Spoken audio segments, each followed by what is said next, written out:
नमस्कार, news one India देख रहे हैं आप और आपके साथ मैं हूं अंशिका पाठक। बुलेटिन की शुरुआत करेंगे इस सबसे अहम खबर के साथ। हेलीकॉप्टर हादसे पर संसद ने श्रद्धांजलि दी है। आपको बता दें कि हेलीकॉप्टर हादसे पर रक्षा मंत्री ने संसद में बयान दिया है। सुबह 11:48 पर हेलीकॉप्टर रवाना हुआ। राजनाथ सिंह ने कहा कि दोपहर 12:08 पर हेलीकॉप्टर से संपर्क टूटा। नीलगिरी की पहाड़ियों में हेलीकॉप्टर क्रैश हो गया। जंगल में स्थानीय लोगों ने हेलीकॉप्टर को गिरते देखा। हादसे में सीडीएस रावत और उनकी पत्नी की मृत्यु हुई। हेलीकॉप्टर में सवार 14 में से 13 लोगों की मृत्यु हो गई। तो राजनाथ सिंह ने संसद में बयान दिया है और उन्होंने कहा है कि आखिर कब हेलीकॉप्टर ने उड़ान भरा और फिर कब क्रैश हुआ है और कब मौत हुई है सीडीएस विपिन रावत की। इन तमाम चीजों को लेकर राजनाथ सिंह ने बयान दिया और साथ ही संसद में श्रद्धांजलि भी दी गई तमाम वीर सपूतों को, जिसमें कि सीडीएस विपिन रावत भी मौजूद है। तो हेलीकॉप्टर हादसे पर राजनाथ सिंह ने बयान दे दिया है। जिस चीज का इंतजार हर किसी को था, जो सवाल हर किसी के मन में था, उसका जवाब आज राजनाथ सिंह ने संसद में दिया। और अन्य सभी मिलिट्री पर्सनल का अंतिम संस्कार भी एप्रोप्रिएट मिलिट्री ऑनर के साथ किया जाएगा। अध्यक्ष महोदय, अंत में मैं देश की ओर से सभी दिवंगत लोगों को हार्दिक श्रद्धांजलि अर्पित करता हूं और उनके परिवारजनों के प्रति अपनी संवेदना भी व्यक्त करता हूं। उस समेत आर्म्ड फोर्सेस के 9 अन्य लोग शामिल हैं। उनके नाम हैं wing commander Prithvi Singh Chauhan, squadron leader Kuldeep Singh, junior warrant officer Rana Pratap Das, junior warrant officer Arakkal Pradeep और हवलदार सतपाल राय, नायक गुरसेवक सिंह, नायक जितेंद्र कुमार और लैंस नायक विवेक कुमार, लैंस नायक बी साई तेजा। सभी पार्थिव शरीर को आज शाम तक इंडियन एयरफोर्स प्लेन से दिल्ली लाया जाएगा। Group captain Varun Singh Wellington के मिलिट्री हॉस्पिटल में लाइफ सपोर्ट पर हैं और उन्हें बचाने के हर संभव प्रयास किए जा रहे हैं। Air chief marshal Shri VR Chaudhary को घटनास्थल पर दुर्घटना की सूचना प्राप्त होने पर कल ही भेज दिया गया है। उन्होंने घटनास्थल एवं वेलिंगटन हॉस्पिटल जाकर स्थिति का जायजा लिया। इस दुर्घटना के संबंध में इंडियन एयरफोर्स द्वारा एयर मार्शल मानवेंद्र सिंह की अध्यक्षता में एक ट्राई सर्विस इंक्वायरी के आदेश दे दिए गए हैं। इंक्वायरी टीम के अफसर कल ही वेलिंगटन पहुंचकर अपना कार्य प्रारंभ कर दिया है। चीफ ऑफ डिफेंस स्टाफ का अंतिम संस्कार फुल मिलिट्री ऑनर के साथ किया जाएगा और अन्य सभी मिलिट्री पर्सनल का अंतिम संस्कार भी एप्रोप्रिएट मिलिट्री ऑनर्स के साथ ही किया जाएगा। अध्यक्ष महोदय, मैं देश की ओर से सभी दिवंगत लोगों को श्रद्धांजलि अर्पित करता हूं और उनके परिवारजनों के प्रति संवेदना भी व्यक्त करता हूं। तो तमिलनाडु के कुन्नूर में हुए हेलीकॉप्टर हादसे में सीडीएस विपिन रावत, उनकी पत्नी मधुलिका रावत समेत 13 लोगों की मौत हो गई है। इस हादसे से पहले एक वीडियो सामने आया है जिसमें हेलीकॉप्टर हवा में उड़ता हुआ दिखाई दे रहा है। इस वीडियो को एक पर्यटक ने बनाया है। उसके बाद हेलीकॉप्टर क्रैश हो गया। तो वहीं कुन्नूर के वेलिंगटन में सीडीएस रावत और उनकी पत्नी समेत सभी जवानों को श्रद्धांजलि दी गई है, जबकि उत्तराखंड विधानसभा में विपिन रावत को श्रद्धांजलि दी गई है और सीएम धामी ने भी श्रद्धांजलि दी है। सदन में भी मौन व्रत रखकर श्रद्धांजलि दी गई और पूरे हादसे की रक्षा मंत्री राजनाथ सिंह ने जानकारी दी। ये 6 तस्वीर आप देखिए, आपकी टीवी स्क्रीन पर है और इसी के साथ आपको बता दें कि इन 6 तस्वीरों में आप एक के बाद एक देख सकेंगे कि आखिर अब तक हुआ क्या है। सबसे पहले हादसे का जो वीडियो है वो वायरल हो रहा है। हादसा जब हुआ उसके पहले का वीडियो, कुछ पर्यटक वहां पर मौजूद थे, उन्होंने ये वीडियो बना लिया और दूसरी तस्वीर में आप देखेंगे कि हादसे के बाद कैसे हेलीकॉप्टर में भीषण आग लग गई और हेलीकॉप्टर के परकच्चे उड़ गए हैं।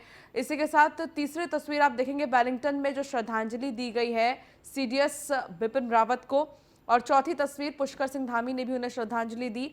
और ये 5वीं तस्वीर आप देखेंगे जहां सदन में मौन व्रत रखकर श्रद्धांजलि दी गई है और रक्षा मंत्री राजनाथ सिंह ने इस पूरे हादसे को लेकर जानकारी दी।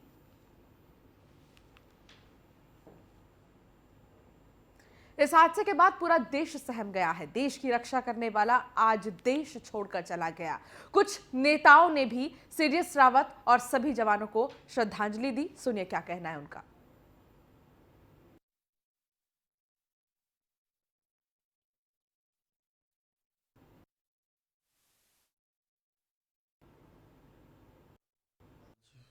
हमारे लिए बहुत बड़े दुख हमारे सामने आया है और बहुत ये जनरल बिपिन रावत के जाने से उनको मृत्यु का जैसे मिला है, सारे उत्तराखंड वासी, पूरे भारतवासी बहुत दुखी हैं।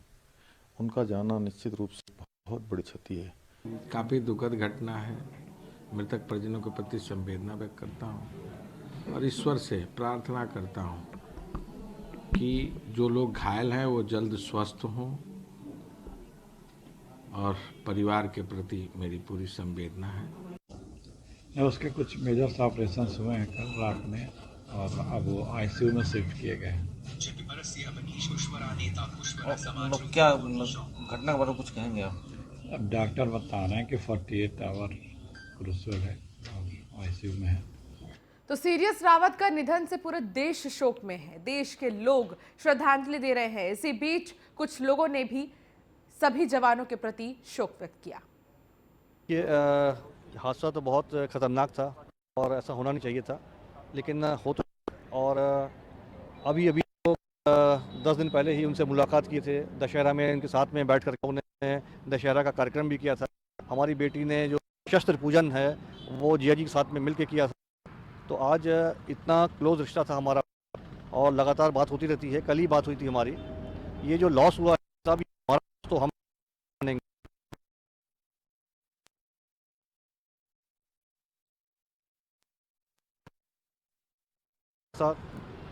मुश्किल है मिलना। जो हवाई हेलीकॉप्टर जिसमें उड़ान कर रहे थे, ये बड़ा सुरक्षित हेलीकॉप्टर है। 60 देशों में ये काम कर रहा है, बैटल प्रूवर है, बैटल टेस्टेड है। और जहाँ तक वायुसेना का ताल्लुक है, पिछले 25 से 30 साल से इसके कई वे उड़ाए। ये जो B-17B था, ये लेटेस्ट वर्जन है, प्रकार की टेक्नोलॉजी से लैस था। और कई के हेलीकॉप्टर को जो वो पायलट्स भी बहुत ही सर्टिफाइड होते हैं। आमतौर पे उनकी रेटिंग होती है ए मास्टरबीन। ए मास्टरबीन का मतलब जहाँ तक उनकी थियोरेटिकल नॉलेज है बहुत ही उच्च दर्जे की है, और जहाँ तक उनकी फ्लाइंग कैपेबिलिटी है, इंस्ट्रूमेंट फ्लाइंग बैड वेदर में, उसके लिए खास तौर पे वो माहिर है। और साथ ही साथ उनको लिखित रूप एयर एग्जामिनिंग बोर्ड क्लियर करता है कि वो और वीआईपी मूवमेंट के लिए काबिल है। तो वहीं हेलीकॉप्टर हादसे पर सीएम योगी ने भी ट्वीट किया है। विंग कमांडर पृथ्वी सिंह चौहान का निधन दुखद है, ये सीएम योगी ने लिखा है। शोकाकुल परिजनों के प्रति गहरी संवेदना, ये मुख्यमंत्री योगी आदित्यनाथ ने लिखा है अपने ट्वीट में। ग्रुप कैप्टन वरुण सिंह के साहस को नमन, ये भी मुख्यमंत्री ने लिखा है। वरुण सिंह के जल्द ठीक होने की कामना करते हैं। तो मुख्यमंत्री योगी आदित्यनाथ ने अपने पहले ट्वीट में लिखा, सैन्य अधिकारियों और कर्मियों का आज हेलीकॉप्टर दुर्घटना में निधन अत्यंत दुखद है। यानी कि कल उन्होंने ट्वीट किया था, असमय दिवंगत हुए मां भारती के कर्मनिष्ठ सपूत राष्ट्र की स्मृतियों में सदैव जीवित रहेंगे। मेरी संवेदनाएं शोकाकुल परिजनों के साथ है। प्रभु श्री राम दिवंगत आत्माओं को परम धाम में स्थान दे, ओम शांति। सीएम योगी ने अपने दूसरे ट्वीट में क्या लिखा है ये भी आपको बता देते हैं। उन्होंने लिखा है, कल दुर्भाग्यपूर्ण हेलीकॉप्टर हादसे में घायल हुए मां भारती के वीर सपूत जनपद देवरिया निवासी शौर्य चक्र से सम्मानित ग्रुप कैप्टन श्री वरुण सिंह जी की जीवटता व साहस को नमन। प्रभु श्री राम से श्री वरुण सिंह जी के शीघ्र स्वस्थ होने की कामना करता हूं। सीएम योगी ने तीसरे ट्वीट में क्या कुछ लिखा है ये भी आपको दिखा देते हैं। सीएम योगी ने अपने तीसरे ट्वीट में लिखा है, मां भारती के वीर सपूत आगरा निवासी विंग कमांडर श्री पृथ्वी सिंह चौहान जी का कल दुर्भाग्यपूर्ण हेलीकॉप्टर हादसे में निधन अत्यंत दुखद है। विनम्र श्रद्धांजलि, मेरी संवेदनाएं उनके परिजनों के साथ हैं। प्रभु श्री राम पुण्यात्मा को अपने श्री चरणों में स्थान प्रदान करें, ओम शांति। तो ये लिखा गया है, ट्वीट किया गया है मुख्यमंत्री योगी आदित्यनाथ की तरफ से। इस बीच एक बड़ी और अहम खबर आपको बता दें, जहां सुलूर एयरबेस के लिए रवाना हुए शहीदों के पार्थिव शरीर शाम तक दिल्ली पहुंचेंगे। तो शाम 4 बजे तक करीब दिल्ली पहुंचेंगे ये पार्थिव शरीर। और यहां आपको बता दें कि शुक्रवार को अंतिम दर्शन के लिए रखा जाएगा और फिर अंतिम संस्कार किया जाएगा। तो जनरल को देश का नमन, कभी उनके पराक्रम को भूलेंगे नहीं। और ये तस्वीर आपको एक्सक्लूसिव तस्वीर दिखा रहे हैं जहां उनके पार्थिव शरीर को रवाना कर दिया गया है और इसी के साथ दिल्ली के लिए रवाना किया गया है। जवानों का पार्थिव शरीर दिल्ली पहुंचेगा और यहां उनको अंतिम विदाई दी जाएगी। अंतिम विदाई के लिए लोग आएंगे, श्रद्धांजलि दी जाएगी उन्हें। तो एक के बाद एक ये गाड़ियां आपको हम दिखा रहे हैं जिनमें पार्थिव शरीर है जवानों का, जो कि रवाना हो चुका है। तो शाम तक दिल्ली पहुंचेंगे शहीदों के पार्थिव शरीर और उन्हें श्रद्धांजलि दी जाएगी। अंतिम संस्कार भी उनका उसके बाद ही होगा। तो सुलूर एयरबेस के लिए रवाना हुए शहीदों के पार्थिव शरीर शाम तक दिल्ली पहुंच जाएंगे। समय लगभग 4 बजे का बताया जा रहा है जब दिल्ली इन जवानों के पार्थिव शरीर पहुंचेंगे और उसके बाद अंतिम संस्कार किया जाएगा।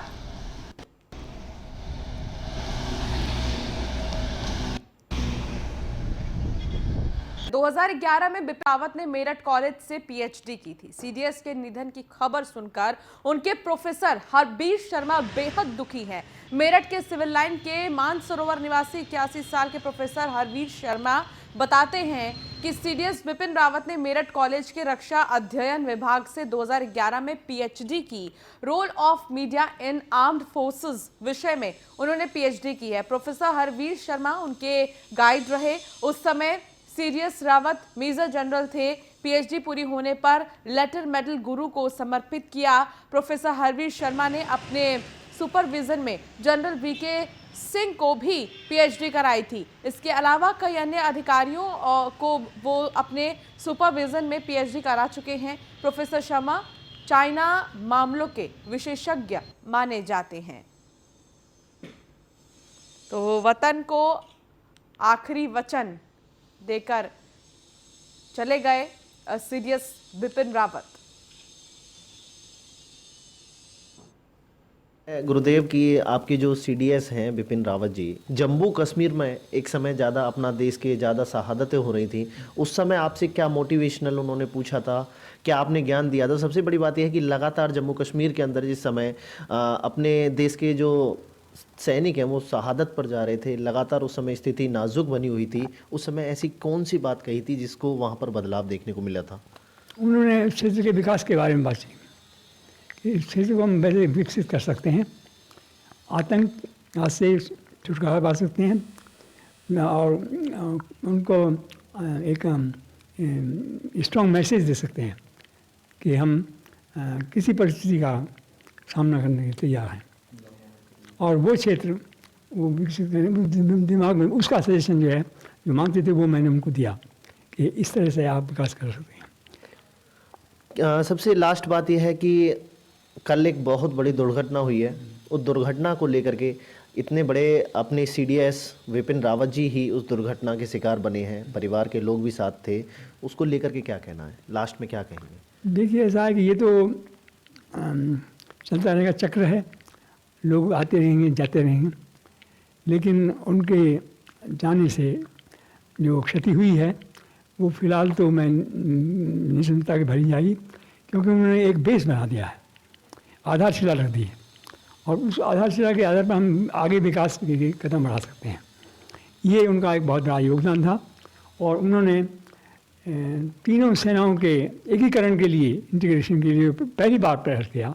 और वो क्योंकि आर्मी, नेवी, एयरफोर्स उनको कैसे इंटीग्रेट किया जाए और उनके ऊपर एक पद की नियुक्ति जो सीडीएस, जो प्रधानमंत्री जी ने इसको आपके 15 अगस्त को भी ये घोषणा की थी। ये बहुत बड़ी बात है हमारे पूरे देश के लिए। और इस बीच बड़ी खबर आपको बता दें, दिल्ली के रोहिणी कोर्ट में देसी बम से धमाका हुआ है। दिल्ली पुलिस की स्पेशल सेल जांच कर रही है। एनएसजी को भी मौके पर बुलाया गया है। एफएसएल की टीम भी घटनास्थल पर मौजूद है। तो बहुत बड़ी खबर, अहम खबर आपको बता दें, जहां कोर्ट में देसी बम से धमाका हुआ है। दिल्ली के रोहिणी कोर्ट में देसी बम से धमाका हुआ है, जिसकी तस्वीर एक तरफ आप देख सकते हैं कि सारा सामान जो है वो छितर-बितर हो गया है धमाके की वजह से। दिल्ली पुलिस की जो स्पेशल टीम है वो लगातार जांच कर रही है। स्पेशल सेल एनएसजी को भी मौके पर बुला लिया गया है। एफएसएल की टीम भी घटनास्थल पर मौजूद है और ये एक्सक्लूसिव तस्वीर हम आपको दिखा रहे हैं। लेकिन ये कोई पहली घटना नहीं है जब कोर्ट में ऐसी चीजें हुई हो। इससे पहले भी कई बार अलग अलग गतिविधियां हो चुकी हैं। बड़ी बात तो ये है कि देसी बम का इस्तेमाल किया गया है और देसी बम से ब्लास्ट हुआ है। दिल्ली के रोहिणी कोर्ट में देसी बम से धमाका हुआ है। एक्सक्लूसिव तस्वीर आपको दिखा रहे हैं कि सामान कैसे अस्त व्यस्त हो गए हैं। कुछ फाइल्स रखे थे जो पूरे तरीके से खराब हो चुके हैं। अब तमाम सवाल इसमें खड़े होते हैं कि आखिर धमाका करने वाला कौन था। धमाका अगर किया गया है तो इसके पीछे का रीजन क्या है। इतना ही नहीं कि आखिर इतनी सिक्योरिटी होने के बावजूद भी धमाका हुआ तो आखिर हुआ कैसे, क्या इस पर ध्यान नहीं दिया गया। तो ये वो तमाम सवाल है। तो दिल्ली पुलिस की स्पेशल सेल फिलहाल लेकिन इस पूरे मामले को लेकर जांच कर रही है और एफएसएल की टीम भी रवाना हो गई है। पीयूष तिवारी हमारे संवाददाता हमारे साथ जुड़ गए हैं। पीयूष, क्या जानकारी मिल रही है? कोर्ट में देसी बम से धमाका हुआ है, कुछ अभी तक पता चल पाया है? कौन थे वो लोग, क्या था? जी बिल्कुल, देखिए अचानक सुबह ये घटना का जो है उसको अंजाम दिया गया और निश्चित तौर पे जो सुरक्षा बल है वो इस पे नजर बनाए हुए हैं। इसमें 4 लोग मामूली रूप से घायल बताए जा रहे हैं। धमाका कैसे हुआ, क्या कुछ जानकारी है, ये अभी कुछ जानकारी बताया जा रहा है कि धमाका एक लैपटॉप के बैग में हुआ है। निश्चित तौर पे जो कोर्ट नंबर 102 है उसका एक नायब भी घायल हुआ है और एक तरीके से क्रूड बम था ये। और ये जो लो लेवल का ये बम बताया जा रहा है, लो इंटेंसिटी इसकी बताई जा रही है। एनएसजी को भी मौके पर बुलाया गया है। दिल्ली पुलिस की स्पेशल सेल जांच कर रही है। मौके से आईडी, एक्सप्लोसिव और एक टिफिन नुमा जो चीज है वो वहां पे मिली है। तो लगातार इस पर सुरक्षा एजेंसियां नजर बनाए हुए हैं, खासतौर पर दिल्ली पुलिस की स्पेशल सेल नजर बनाए हुए हैं। खास बात यही रही है कि एनएसजी को भी मौके पर बुलाया गया है और तमाम वहां पे जो कोर्ट में रोहिणी जो कोर्ट में धमाका जहाँ पे हुआ है उसको एक तरीके से सील कर दिया गया है और अभी भी आगे की जांच जारी है और थोड़ी देर बाद और कुछ। ठीक है पीयूष, आप बने रहिए, आगे भी कोई अपडेट होगा तो हम आपसे लेंगे। फिलहाल बहुत शुक्रिया इस तमाम जानकारी के लिए। तो दिल्ली के रोहिणी कोर्ट में देसी बम से धमाका हुआ है। फिलहाल पुलिस इस पूरे मामले की जांच में जुट गई है। तो वहीं कुन्नूर में सीडीएस बिपिन रावत के साथ हेलीकॉप्टर क्रैश हादसे में आगरा के विंग कमांडर पृथ्वी सिंह चौहान का भी निधन हो गया है, जिसके बाद उनके घर पर परिजनों का रो रो कर बुरा हाल है। पृथ्वी की शादी 2007 में हुई थी। उनकी 12 साल की एक बेटी आराध्या और 9 साल का एक बेटा भी है।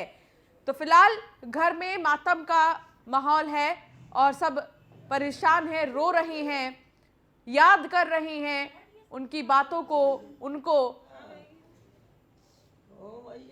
बिपिन रावत की मौत के बाद पूरे देश में शोक की लहरें उठी। आगरा वासियों के लिए भी ये दौरा शोक के दिवस आगरा वासी लोग मना रहे हैं। इस समय मेरे साथ मौजूद है पृथ्वीलाल चौहान के चाचा, इस समय मेरे साथ मौजूद है, उनसे बातचीत करते हैं। उनके बारे में बता रहे सर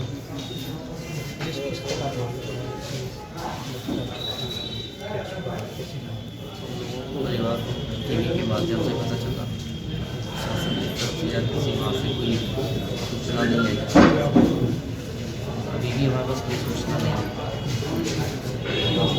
की बात करते हैं, किस प्रकार से व्यवहार था, आखिरी बार कब व्यवहार छोड़कर मालिक से मिलना अच्छे से, बच्चे हैं छोटे हैं उनसे भी सबसे मिलना जुलना, चाचा चाची सबसे मिलते हैं।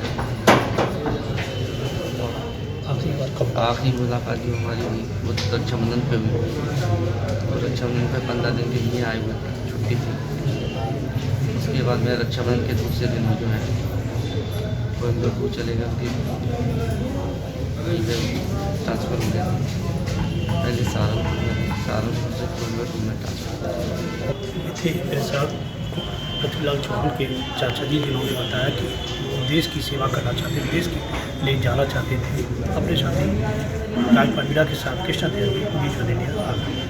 तो वहीं अमरोहा में चित्रकार जुहैब ने सीडीएस बिपिन रावत को श्रद्धांजलि दी है। ये तस्वीर आप देख सकते हैं जहां एक चित्रकार है, जुहैब है जिनका नाम, उन्होंने श्रद्धांजलि दी है। उनका चित्र बनाकर दीवार पर कोयले से चित्र बनाकर श्रद्धांजलि दी है। 8 फुट का कोयले से चित्र बनाया है। सीडीएस बिपिन रावत के निधन को राष्ट्रीय क्षति भी उन्होंने बताया है। तो देखिए ये तस्वीर आपके टीवी स्क्रीन पर है। बहुत ही खूबसूरत तरीके से इस तस्वीर को बनाया गया है।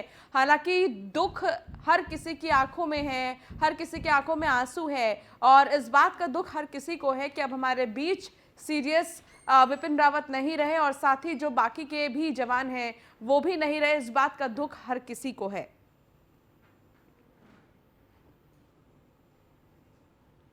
तो दीवार पर कोयले से चित्र बनाकर श्रद्धांजलि दी है चित्रकार जुहेब ने। प्रतापगढ़ में सड़क हादसे में 3 लोगों की मौत हो गई है। अनियंत्रित कार पेड़ से टकराई, 3 की मौके पर ही मौत हो गई है। आप तस्वीर देख सकते हैं ठीक मेरे पीछे की कार बुरी तरह क्षतिग्रस्त है। तिलक समारोह से वापस घर जा रहे थे कार सवार। बस्ती जिले के रहने वाले बताए जा रहे हैं मृतक। लाखीपुर गांव के पास यह हादसा हुआ है और तीनों की ही ऑन द स्पॉट मौत हो गई।